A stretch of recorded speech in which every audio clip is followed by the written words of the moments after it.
Hi, my name is Matt Friedman. We're talking today about discipleship in the home. And there's two things I'd like to discuss with you, and that is service and prayer.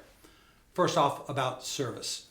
Very important that we recognize that one of the overarching things we talked about early in the course is community, service, and character. And so one of the things that's really important for the parent to instill in the life of the child is that of service. And service typically not just to the family or just to the church, but even beyond that. And so the service dynamic is very important. I remember I did a radio show years ago. For about 17 years, I did a talk radio program. And when it got to be a national program, it was kind of fun because you could add any author that was trying to sell a book in. They would want to do your program because it was national and because they wanted to sell books. So I had a couple authors in about 2 months apart from each other. I didn't really plan it, but they were both going to be studies on youth in America. And so one study was what they called the largest research ever done on youth in America, particularly Christian youth. And the other study was a large study, but it was a different study. And so I had these two authors in talking about their studies. And we were going along and they were answering all kinds of questions. I was asking all kinds of questions. And then we got to this. And I wanted to ask both of them this.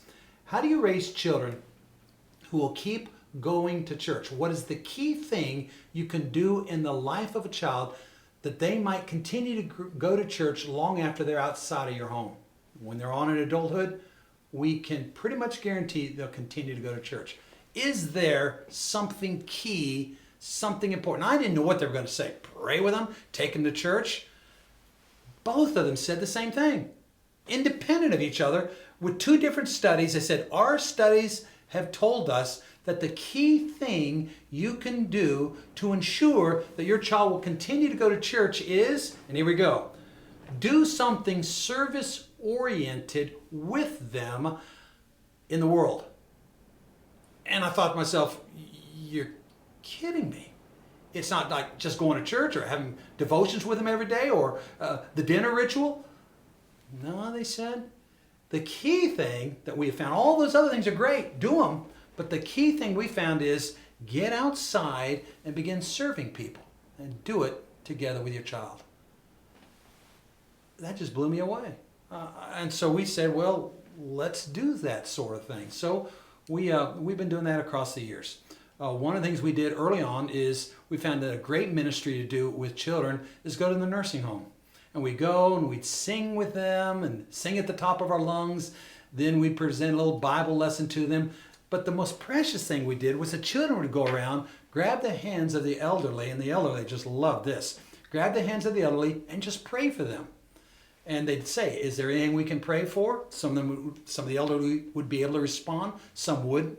But just that regular, weekly involvement in the nursing home with our children, I think it paid huge dividends.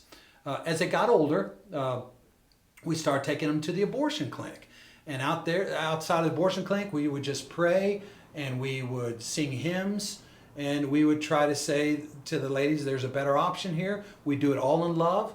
We do it gently and kindly, but it's an important ministry that they were involved with. One was a nursing home dynamic, an abortion clinic dynamic, two wildly different ministries, nonetheless very important, and we think is very important for our children to be a part of ministry with us. So that's the service dynamic. I'd say make sure that you're serving with your family out there heroically if you can. Second thing is this, the whole prayer thing. I think that parents who want to take discipleship in the home seriously need to have a regular prayer life. And to have a regular prayer life, you probably need to get some kind of regular ritual that you're going to follow in order to make it happen. Now, for me, what works best for this dad was simply to say, I'm going to make the Psalms the regular ritual of my life as far as a devotional practice is concerned. So I look down at the day and say, today is the 23rd. I would look down there and say, therefore, let's go to Psalm 23 and let's just read through and pray through Psalm 23.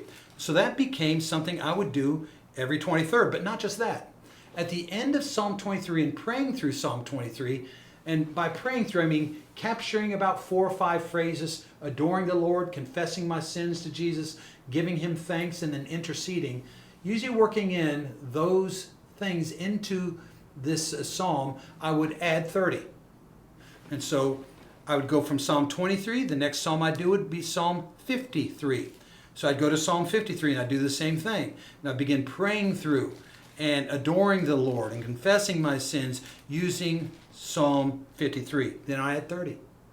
And Psalm 83. And so what you can do if you wanted to use this as a devotional practice is simply pray through the Psalms. And by the way, if you do that, you'll pray through the Psalter one time every month. And 12 times a year, I'm going to tell you there's dividends in that. It helps your spiritual life.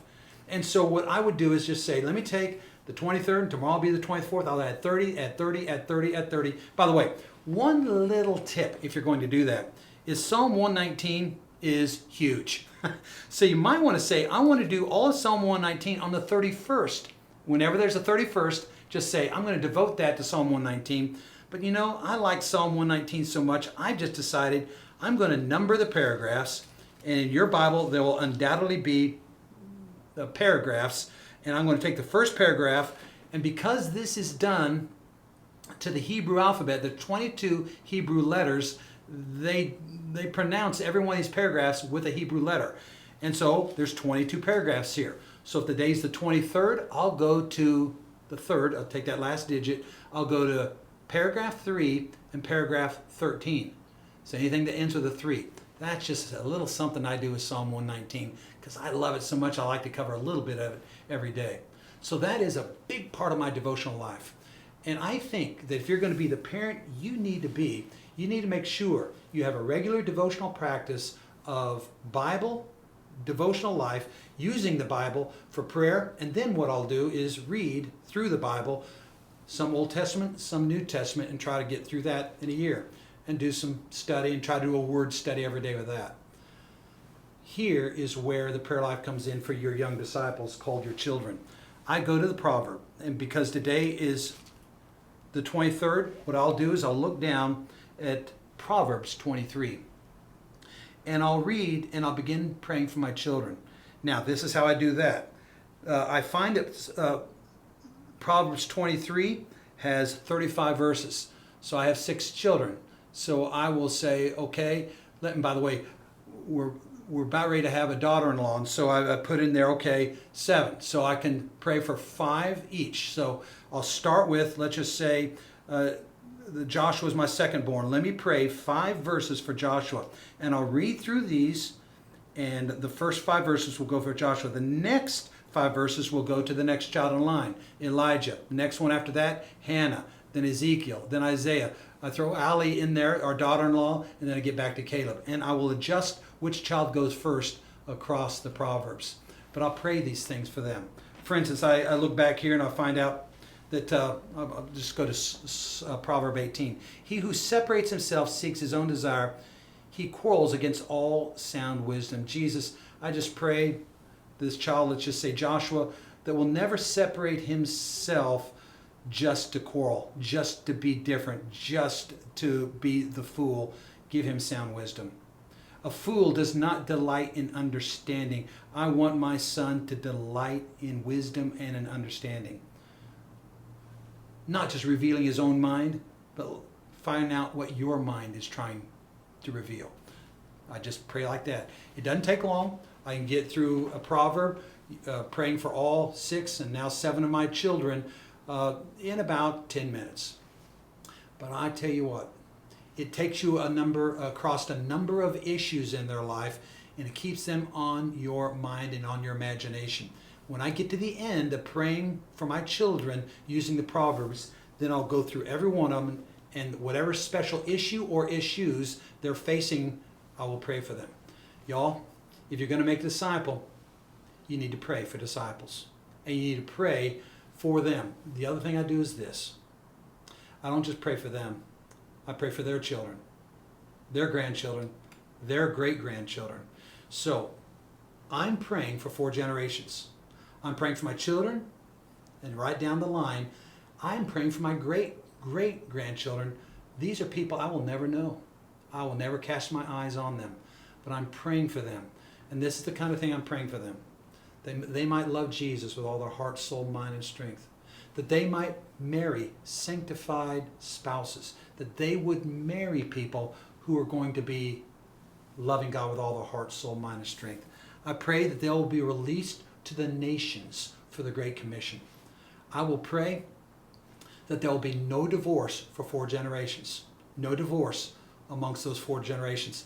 And as I begin praying those things, I fully anticipate those things coming alive in my children. The other thing I pray is that if someday any one of them, whether I know them or not, have to bleed and die for the gospel, when we hear about it back in Jackson, Mississippi, I want to ask the question, why did that have to happen? That we will sing, praise God, from whom all blessings flow.